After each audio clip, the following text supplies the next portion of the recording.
Hi everybody. So, first of all, don't mind my chipped nails, yeah, because I've been a mess lately. Skin's gross. I'm gross, putting on so much weight, but whatevs, right? I apologize for not having this video up much earlier. I basically told you guys I passed NCLEX and then I freaking disappeared, but life gets in the way. For those of you who don't know, I have two kids, a 5-year-old and a 5-month-old. Okay, and I'm going to school, so it's kind of hectic. And I was trying to figure out how I wanted to do this video, and I was gonna give you the information from like how I studied when I took NCLEX the first time, but why tell you guys how I studied and then failed? Like that's doesn't make any sense whatsoever. So what I'm gonna do is tell you what helped me personally, because not everybody, like there's not a universal studying strategy for everybody. Everyone has their own weaknesses and their strengths, and it's up to you really to find out where that lies. And a big indicator of what areas you may be weak in are like practice tests that kind of determine, okay, you're weak in this area, but you're really good in this area. So I'm not too sure if your nursing programs do this. Mine did. They used HESI, and we met with the director of the school, and she kind of told us, all right, this is where you need help in. This is where you're really good in, you know, your strengths and whatnot. So anyways, so before I took NCLEX, I was very adamant about not using a lot of books. I was like, why am I going to use so many freaking books? That's not going to work. That's not going to help me pass.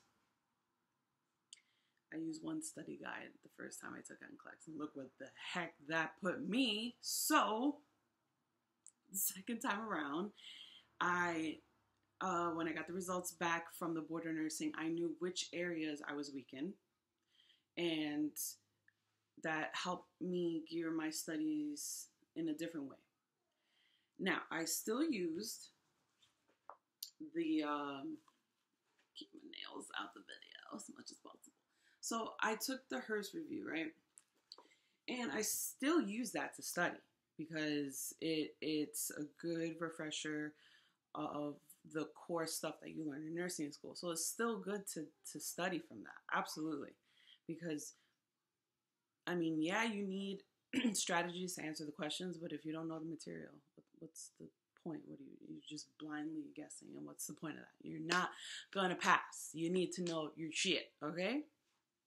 So I used that, and what I did was I built out a study plan. So I, for how many days it was, how long it was, it might have been 3 months. Yeah, 3 months. A month I focused on core content, right? The next month was more of specific areas that I was weak in. So for me, a lot of it had to do with like delegation, prioritization, management of care. So I bought this book, and for a month I did this book, and there's 21 chapters, I believe. 21 chapters. And there's also case studies in the book. I didn't do the case studies. I just stuck to the questions. And they break down each chapter by a topic. So like the first chapter is pain. So they give you questions on pain. And it's strictly a question book. And it's to get you in the thought process to answer these types of questions. And it helped me for sure. Because it helps you figure out who to assess first. You know, what's the highest priority for this patient? And if that's your weakness, I definitely recommend this book here. It's very good. If you didn't catch it or you don't like pausing videos, whatever, I'll post the information down below. Okay, so next, what I did was any topics that weren't covered in the Hurst book, which are some like nutrition, cultural, ethnical. Wow, that's that nursing education for you. Ethical issues. I use this book because this is a comprehensive review. Okay, I know Hurst likes to think they're comprehensive, but there are parts that they don't cover. Like even during the 3 days, right? You have 3 days live review. You're there. You're writing in the book. You're participating, and it's great. And then by the end of the 3rd day, they're like, well, you got to go home. You got to log on. And you got to basically not teach yourself, but you have to fill out the PEDS portion of the review and OB. And that's a lot. Like, there's a lot in PEDS. Like, not to mention the freaking range of patients you could have in PEDS from a 1-month-old to a 21-year-old. Like, whatever. But that's just me ranting. It's over with. I passed. So it's cool. It's cool. So I did that. Like I told you, I did the prioritization book. I did those questions. Saunders comes with a CD, over 4,000 questions, I want to say. I did some of those. I did those last, actually, because my main focus for this exam, and I thank my friend for recommending this book, is this one. This book right here is the shit, okay? So whoever tells you that Kaplan's not going to help you pass NCLEX are full of crap. I can't speak for the review course. I didn't take it. But what I did purchase, which was that book, definitely helped me. And a lot of it had to do with the questions that they give you. Their questions are so close to NCLEX questions, in my opinion. You can't go wrong with that. Like, the questions in Saunders, I felt were way too easy. The questions from Hurst, after like going back, like after I studied from the Kaplan book, and then I did the review test that they have for Hurst, the questions, they were weirdly worded. I don't know. It was weird. But if you're looking for questions that closely mimic NCLEX questions, definitely go for Kaplan. I know they have a Q bank, which gives you like a crap ton of questions, and you can do that. I didn't do that because you had to pay for it, and I think it was like a lot of money. And had I known that from the beginning, maybe I would have just gotten that, but whatever. Like, I wanted the book because the book gives you test strategies on these computerized tests, which is what NCLEX is, if you don't know. And they have a practice test in the book. They break down, there's like certain sections of NCLEX that are just, they basically have a chapter for each, which is like basic care and comfort, pharmacology, management of care, stuff like that.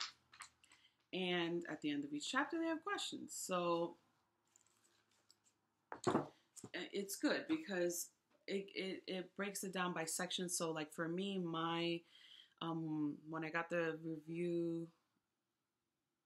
results, when I got the results back from the first time I took it, my weak area was basic care and comfort, which was kind of funny because it's like, I don't want to say it's nursing one stuff, but it's easy stuff. Like, I think what got me from that section was nutrition, traction, stuff like that. Like, I just, how to walk with a walker versus a cane and crutches. And,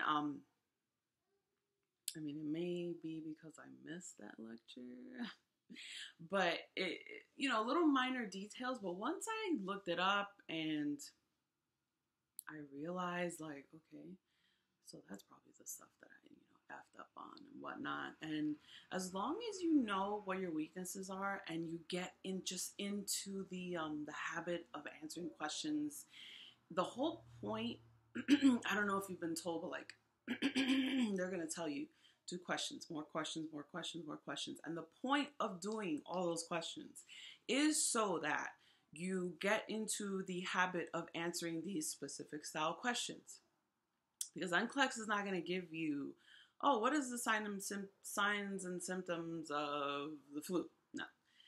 They're going to give you a scenario, and you have to be able to, with the content knowledge that you know, be able to sort it out, because they have to give you similar to real life scenarios, because how are they going to know that you can provide safe care for somebody?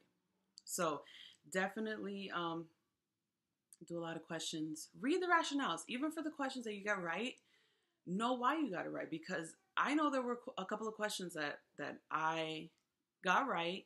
And when I read the rationale, my rationale was completely different. Like I may have like shorthanded it, or it was something that I remembered, or, you know, something that I studied during nursing school to help me remember something. And then I read the rationale and I'm like, kind of what they did teach us.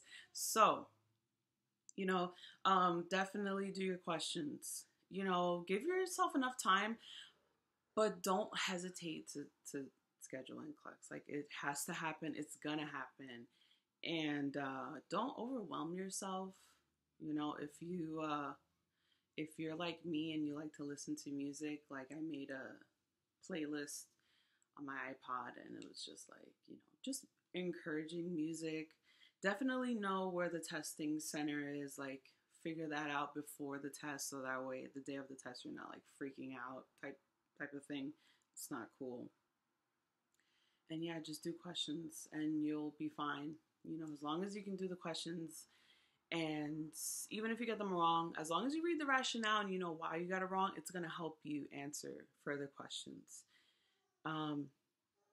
That's basically it. It's just a question after question, and you can ask any nurse out there, and they'll tell you, you know, what helped them pass was doing a crap ton of questions, and that's what's going to help you pass. It's what helped me pass, and you know, I wish you guys a lot of luck. If any of you guys are taking NCLEX anytime soon, or if you're graduating this semester, good luck as well.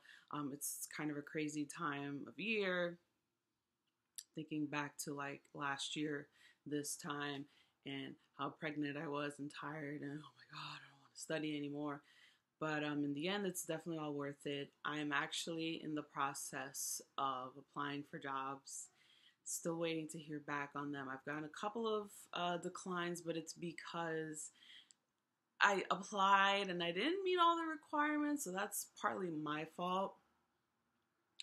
But, you know, I'm just putting myself out there, and we'll see what happens. And if I do end up getting a job soon, I'll definitely fill you guys in on that. But yeah, number one NCLEX study tip: do lots of freaking questions, and you'll be fine. And just breathe and let it go, and what will be, will be. All right, guys? See you next time. Bye.